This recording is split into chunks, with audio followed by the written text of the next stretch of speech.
Sorry, guys. Yes, and it's not easy filming alone, never. Right, guys? But I still try to bring you guys content, no matter what. Mr. Grush, what was your experience at the UK? Well, it's only been about 2 months or so I guess my experience has been overwhelming support from former colleagues of mine that have privately messaged me, and I do appreciate that.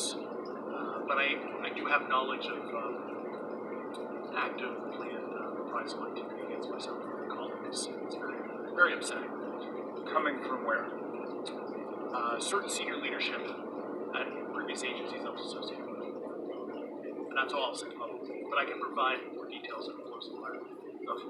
Well, I hope you understand that there would be bipartisan rejection of any attempt to vilify, demonize, or engage in other reprisals against our witnesses and people who are telling the truth from their perspective.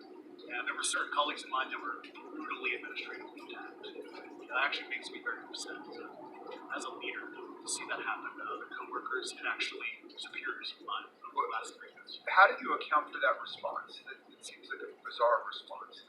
I call it administrative terrorism. That's their quiver, their tool in the toolbox to silence people, especially the career government service cares about their career, cares about their clearance, their reputation, the climb the ladder, and when you threaten that flow career path, a lot of people back off. But I'm here to represent those people. Mr. Fravor, what about you? What has your experience been since you come forward with your perspective on this? Actually, I've been treated very well. The 6 people that were involved, myself included, all of them have or will be retiring from the military as 5s or 6s. And all my friends that are very senior, 3 and 4 stars, I've talked to them. They believe, they understand there's a problem, and I'm actually treated really well. And what is your general interpretation of these phenomena? What is your current thinking of trying to make sense of them? Well, I'll say, I'm not like a UFO fanatic. It's not me.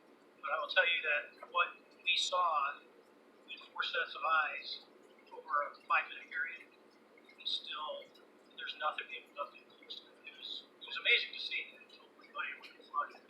It's just an incredible technology. All right, Mr. Chairman, thank you very much. We go back to you. Thanks, Mr. Grush, in speaking to you yesterday, I just wanted to follow up on Representative Raskin's questions. In the last couple of years, have you had incidences that have caused you to be in fear for your life for addressing these issues? Yes, personally. I just want everyone to know that he's coming forward in fear of his life to put in perspective if they were really not scared about this information coming out, why would someone be intimidated like that? To your knowledge, are NHIs working with adversarial foreign governments in either technology exchange programs or back engineering programs? I don't have data on that, I'm sure. Have you heard or you had people come forward to present that evidence? Not that particular evidence that you just exposed. Okay, on the 19th of April, Dr. Kirkpatrick, head of ARROW, had said that he did not find any evidence of UAPs. You also stated that you had, in your interview, that you had briefed him on information that you were uncovering, but that he did not follow up with you. Were the items that you divulged to him for national security? Yes, him and I had a classified conversation in April 2022 over ARROW, July 2022, and I provided him some concerns. Do you know why he might not follow up with you? Unfortunately, I could not read his mind. I wish he did. I was happy to give sage counsel to him on where to look when he took the helm of ARROW. Okay, and then my last question for you before I move to Mr. Graves is you received prior approval from the Defense Department to speak on certain issues, correct? Correct, through DOPSR, DoD Publication and Security Review, and I just want to remind the public, they're just looking from a security perspective. These are my own personal views and opinions, not the department's. Yeah, I'm asking that though mainly because I think that there are many people that would like to discredit you, so it does bring a certain amount of credibility to I'm required by law to do that as a former intelligence officer before I go to jail for revealing classified information. Yeah, we don't want you to go to jail. My next question would actually be for Mr. Graves. Can you please explain to me in detail the event that occurred at Vandenberg Air Force Base? Certainly. In the 2003 timeframe, a large group of Boeing contractors were operating near one of the launch facilities at Vandenberg Air Force Base when they observed a very large 100-yard sided red square approach the base from the ocean and hover at low altitude over one of the launch facilities. This object remained for about 45 seconds or so before darting off over the mountains. There was a similar event within 24 hours later in the evening. This was a morning event. At 8:45 in the morning, later in the evening, post-sunset, there were reports of other sightings on base that some aggressive behaviors. These objects were approaching some of the security guards at rapid speeds before darting off.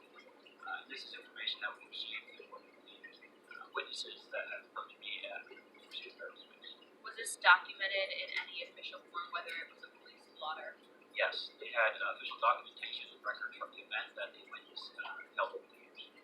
And I'm not going to ask you to do it right now for time reasons, but you'd be able to sketch what was used for this, correct? I mean, have you seen that before on any other equipment and/or carrier equipment? I have not seen what they've described. This object was estimated to be almost the size of a football field, and I have not seen anything personally. Okay, and then another question on follow-up referencing the gimbal video go fast incident. Can you just clarify, because to our understanding the footage was actually cut off at a certain point, but what happens at the end of that video, just for those Americans specifically that are wanting to know about the rest of that footage? Certainly, there was some uncertainty or instability with the object. It seemed to rock a bit, and that's the last I had seen the video. Much of the data that I would recommend being analyzed would consist of radar data that would provide precise kinematics on the object, as well as the fleet of objects that were operating nearby. Okay, and follow-up in regards to the reporting procedures that Mr. Garcia had addressed on, as well as Representative Burchett. With the FAA, to your understanding, pilots that are seeing this, commercial airline pilots, are they receiving cease and desist letters from corporations for coming forward with information in regards to safety for potential airline passengers? I have been privy to a conversation with commercial aviation.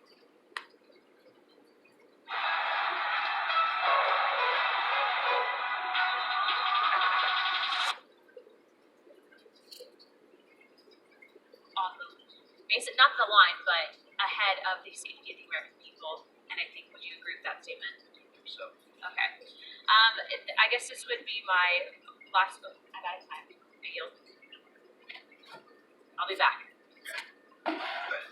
Mr. Vasquez. Thank you, Mr. Chairman. Gentlemen, let's talk about the laws of physics for a second. Mr. Graves and Commander Faber, I heard you talk about speed. When those objects broke the sound barrier, did they make a sonic boom?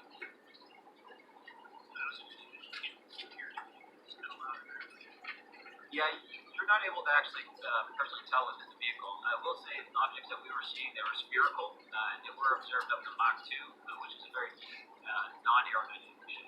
What about G-forces? Let's talk about G-forces of those vehicles. Could a human survive those G-forces with known technology today? No. Okay.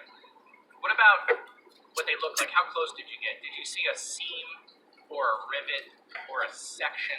What I mean is, obviously, the jets you're flying have all those things. Did these objects have those? I didn't have the details to be able to tell that. So we got within a half mile of the zip back, which is pretty far, but it reflects that section relatively close. No, it was perfectly white, smooth, no windows, although when we did take the original FLIR video that is out there, when you put it on a big screen, it actually had two little objects that came out of the bottom of it.